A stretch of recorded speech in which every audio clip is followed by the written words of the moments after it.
Hi guys, it's Arsh, and in today's session we're going to be talking about how to survive lockdown 2021, or if you want to call it 3.0. Before we do that, I want to say a quick Happy New Year, welcome to 2021. What a way to get started. What a way to get started. Straight away, government says, hi guys, Happy New Year. By the way, stay indoors. You know what? Unfortunately, I have lots of sympathy for the government. I know that sounds really bad, but you can't help but feel for Boris Johnson. Which way does he turn? Why? Does he push us all into lockdown? How does he control? How does he contain this virus? There's no right or wrong answer. I suppose what he's doing is literally just trying to try what he thinks is right, and he's taking lots of external advice naturally, but regardless of what he does, not everyone was going to think that he's right. So I fully sympathize with him. So let's get moving on. I want to say a quick hello to all new subscribers. I want to say a quick hello to all new listeners. And if you like the channel, please press and smash the notification bell below. Share it with all your friends and family as well. So let's get moving on. New Year, 2021. Everyone, if you notice that this year, not everyone said, oh, we're going to smash this year. We're going to do this year. We're going to do that this year. And the reason is because I called this back out in 2020. I said that 2021 is not going to be much different to the previous year. And the reason being is that I think we're going to be in and out of lockdown all throughout the year, perhaps pushing into 2022. So I've called it here now. Life is not going to be the same as we know it for the next couple of years. It's a shame because we see all other countries around the world that have started to progress back into what some kind of normality. The country that actually, shall we say, leaked out this virus is now what they would consider back to normal. But yet we can't seem to nip it in the bud. But enough of the negativity. Let's cross all that out, because I want you to think about you and your business. Now, I really feel for lots of businesses across the country. I'm not going to keep this property focused. I'm going to keep this business focused, because if you think of some of the other businesses, now property, we're quite fortunate because it's allowed us to stay open. It's allowed us to do viewings. So if you're selling a property, you can still entertain viewings. Estate agents, they're allowed to stay open. Auction houses, they're allowed to still keep selling properties. Letting agents, they're still allowed to let properties. Now, we've got to be a little bit sympathetic to some of the other businesses out there, like gym owners. Now, there are lots of independent gym owners. What are they doing? Because if they can't get people, January is generally their busiest time of the year. All the people that have said to themselves, I'm going to get fit this year. Is that you, by the way? It was me. I said to myself, I'm going to get myself in better shape this year. I was about to join a gym. Next thing you know, Big Bad Boris, let's call him Big Bad Boris. I like that.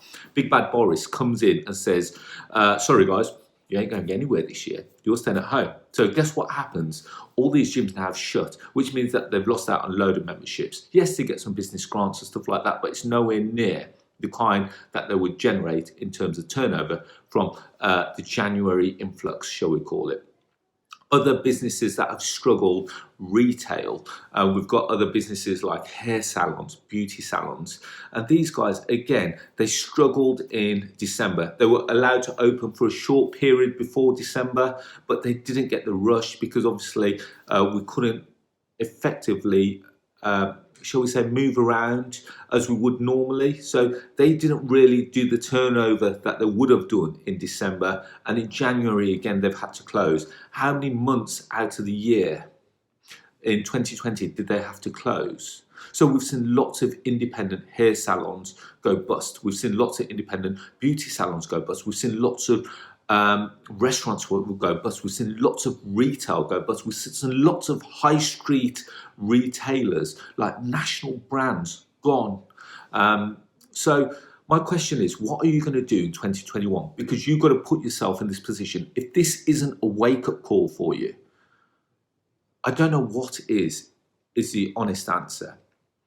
But you've got to put yourself in a position where the government cannot dictate to you as to when you open and when you close. Now, one thing I will say is that if you are in the beauty salon industry, or if you're in the beauty industry and you're in the hair or the hairdresser industry, or if you're in the fitness industry, there's lots of things that you can be doing. You can bring yourself. So if the customers can't come to you, you should be looking at how you can get to your customers. Is this digitally? Is this by mail order? How is it that you can still connect with your customers? How is it that they can keep on trading?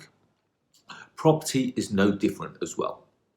So I'll be talking to you about the property section in a second. But from a digital point of view, if you've got a hair salon, how about you now start to give something back to your client base? Why don't you say to them, guys, I'll tell you what, here's a little hair repair kit, or it's just something like something that where you can maintain your hair. Here's some tips as to how you maintain your hair whilst we're waiting for you to get back into our chair. That kind of rhymes. So you could give them some tutorials, for argument's sake. And then potentially those tutorials could be on a subscription basis. Depends on how good your client base is. Some of them might say, well, in actual fact, no, I'm not too fussed about that. You may decide to give it away for free, as in YouTube tutorials. So it all depends on what you want to do, whether you want to give back to your client base.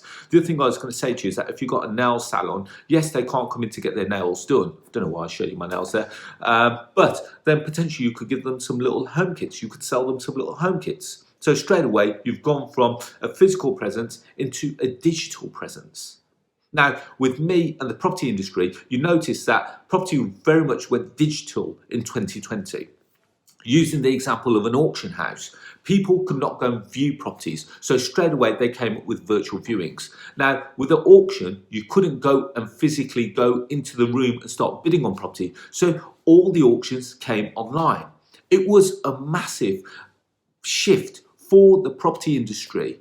So it showed that they could still trade. Now, I got an email from one of the auction companies, said that they turned over £110 million worth of property in 2020. Now, that shows massive innovation as a business and also as an industry. That is just one of the companies that I've had emails from. Lots of them come saying that, you know what, to be fair, lockdown was probably the best thing that happened to us in 2020 because it allowed us to restructure our business. It allowed us to become innovative with what we're offering. We no longer have to hold the big events. We can do more frequent, smaller events and reach our customers on a more global scale. Before, when they had an auction in, let's just call it Birmingham, they would have got a few hundred people in a room. Now, on an auction on a digital basis, they're reaching thousands of people on a global scale. Before, a person would not have travelled from Australia to come and sit in a room in Birmingham. Now, they're watching it on their website. Now, what I'm doing is I'm saying to you guys, you've got to create a product where the government in particular cannot say that you've got to shut down. That's why I'm saying create the digital product.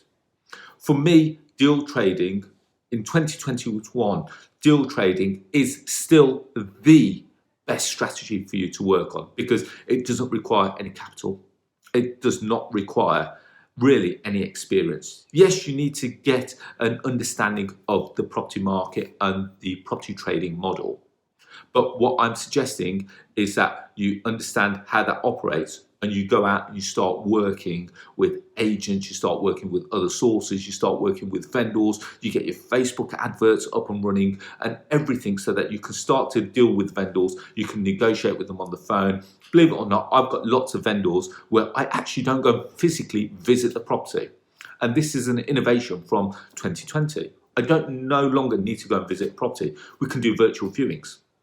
So they send me videos via WhatsApp, we do Zoom calls, we do FaceTime calls.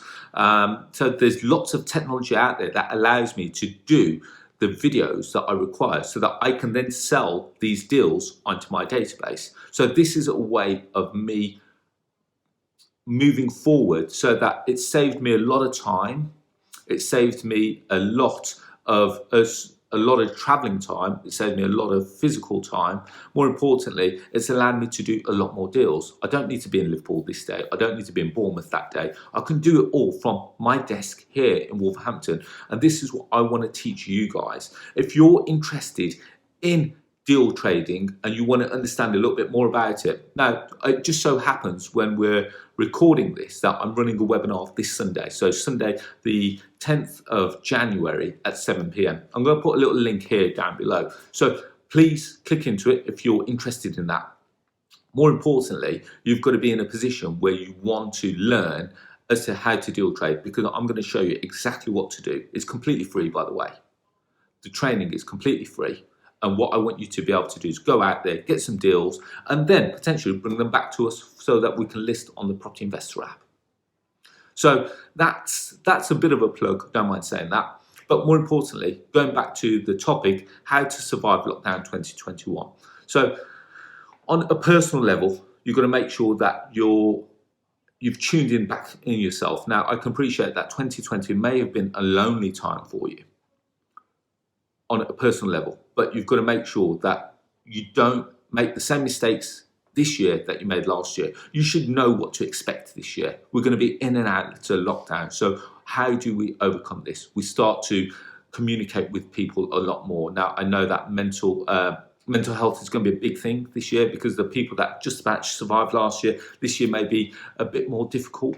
Reach out to us. You know, this is my almost like call to you. If you want to have a chat with me, feel free to just send me a quick message and say, Arsh, you know what, I'm struggling, or I want to have a chat with someone in the property industry. Are you happy to have a chat? This is my way of saying, giving back to you guys for being loyal listeners or loyal subscribers. Send me a message, put the message below, and I'll give you a private number that you can call me on. And as a result, let's have that chat. But when it comes to surviving lockdown, we've got to look at it from a business point of view. We've also got to look at it from a personal point of view. First and foremost, you've got to make sure that you keep safe and you keep well. From a second point of view, from a business point of view, you've got to maintain that you survive. It's almost like treading water. 2020, the way that I treated 2020 is that providing that we survived 2020, which we did, I'm still here to tell the tale, that 2021, I was going to use all the lessons that I learned from 2020 into my business for 2021, and we're going to go all guns blazing, regardless what Boris says. Big bad Boris. I like that. Regardless what he says that we have to stay in or whether we have to stay out, my business model remains the same. We still keep trading, we still keep going, and we still keep making money. Because I don't want to be in that position where we're just sitting on our hands. And I know lots of other businesses, like I've mentioned, like the retail industry, where they can no longer trade, whether the beauty industry, whether the hair salon industry, whether the restaurants, etc. You know, restaurants, again, is another industry that has actually had to evolve into digital. They can't have people come and sit in the restaurants. So they've now had to evolve, whether they go on platforms like Just Eat, Deliveroo, Uber Eats, whatever it may be. And as a result, they've managed to then turn their business around to, instead of being a physical, into almost like a virtual on a takeaway business. And if you notice, businesses like Zoom, like Uber Eats, like Deliveroo, like Just Eat, their businesses have gone through the roof, because they're now become a convenience to people who need stuff. If you notice, lots of convenience stores have now gone on Deliveroo, etc. So I noticed that in my area in Wolverhampton, we've got like the local convenience store have put all this stock up on Deliveroo. So instead of me going to the store, I can literally go click, click, click, click, click, and it gets delivered to me within half an hour. These are such good innovations. And you've just got to start to think, how is it that you can get your product in a similar way that your customers can get to you without having to come to you? So guys, I really hope that this session has really inspired you to go out and start thinking differently. Join my session, which is Sunday, the 10th of January 2021 at 7 p.m. and let's brainstorm together. I'm going to be showing you what I'm doing in the property industry. More importantly, if you want to kind of change direction, now is the time to do it. So guys, hopefully you enjoyed the session. As always, please feel free to reach out to me by sending me a message below. One thing I will say is that if you've liked the content, please like it. Please subscribe to the channel. If you like more free content like this, I've got a podcast. It's called The Property Rebel, which I release every Tuesday at 6 a.m. So whilst you're in the gym or whilst you're going out for a walk, etc., to clear your head, have a quick listen to it. It's one take recording where there's no fluff, just like this channel. I talk and I say it as it is. It's a one take edit. So if I make some mistakes, so be it. That's life. So go and check out the podcast. More importantly, you can connect with me on social media. So I'm on Facebook, LinkedIn, Instagram, and Twitter under the handles of Arsh. And finally, have you downloaded the Property Investor app? It's the UK's first property investment platform which showcases all kinds of deals all over the UK. So we've got below market value deals, rent-to-rent deals, lease option deals, service accommodation deals, industrial deals, commercial deals, just to name a few. We want to become the UK's best investment platform, and I can only do that with your help. Here's a final thing that I'm going to say, that if you want to grow your property business in 2021, why don't you become an affiliate or a partner of the Property Investor app? If you're interested, send us an email to admin@arshilahi.com and I'll get one of my guys to give you a quick call. So guys, on that note, as always, I'm going to say Happy New Year. Welcome to the new year. Let's treat this year better than it was last. More importantly, let's grow this year together. Let's grow together. And more importantly, stay safe and stay well. And I'll speak to you all very soon. Thank you and bye-bye.